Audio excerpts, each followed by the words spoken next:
Congresswoman Nicole Malliotakis, who represents part of New York City. We have shown you what some of the hotels look like here that are being used to house people.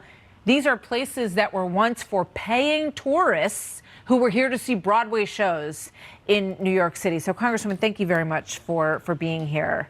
You know, that's a tense situation for him because mayors like Eric Adams are now also outraged about what's happening in New York. You're in a position to potentially begin an impeachment process for him. Is that a priority for Republicans in the House right now? Well, we've already scheduled the first oversight hearing, and there is a majority of the House members on the Republican side who do want to see Mayorkas impeached, if not unanimous. We believe that he has completely abdicated his responsibility. They are not securing our border.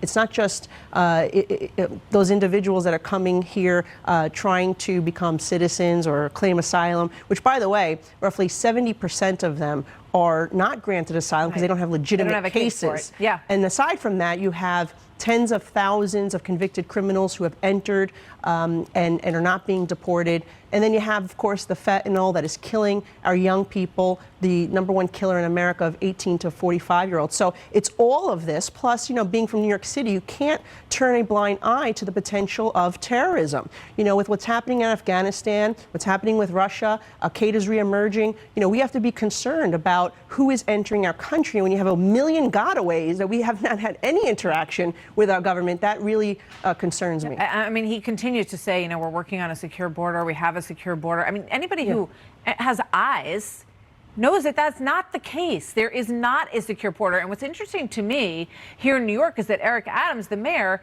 is now sounding in an op-ed he wrote today, you know, more like Donald Trump than like someone who wants a sanctuary city, because that's what he has now to deal with. He says this. Watch this. We have always been a place where we welcome immigrants of different walks of life. This is, in fact, a city of immigrants. But responsible national policies must put in place as we deal with the important issues that we are facing as a city.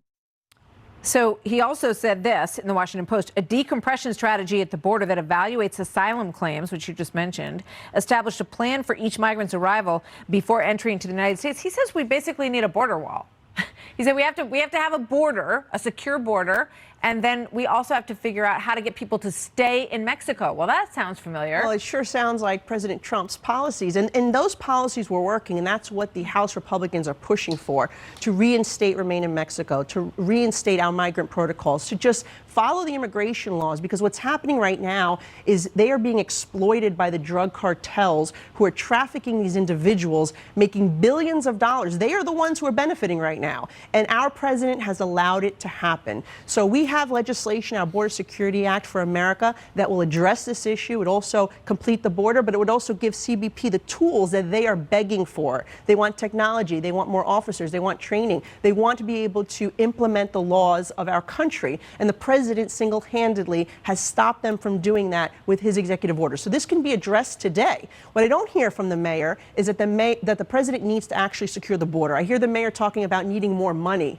Yeah, he didn't go after the president. He wants a lot more money for New York City, but he doesn't specifically say that we need to just stop the flow of migrants. And I feel that if you do get the money, what's going to happen? It's going to continue to be a perpetual problem. They will just welcome more people to New York City. Look, I'm the daughter of immigrants. I understand, but we have laws and they need to be followed. I helped 80 people become United States citizens who came to this country the right way in just my first term, and I'm proud of that. Yeah. They followed the rules. They deserve to become citizens. What's happening at our border right now is a disgrace. We need to stop it, and we're going to use our leverage in the House majority to push the administration and the Senate to work with us. We've got a narrow majority, and everybody's going to be watching to see what the priorities are for you all and what gets acted upon in this environment. So we thank you, Congresswoman, for being here today. We'll be watching. Thank you. Nicole Malliotakis, good to see you in person.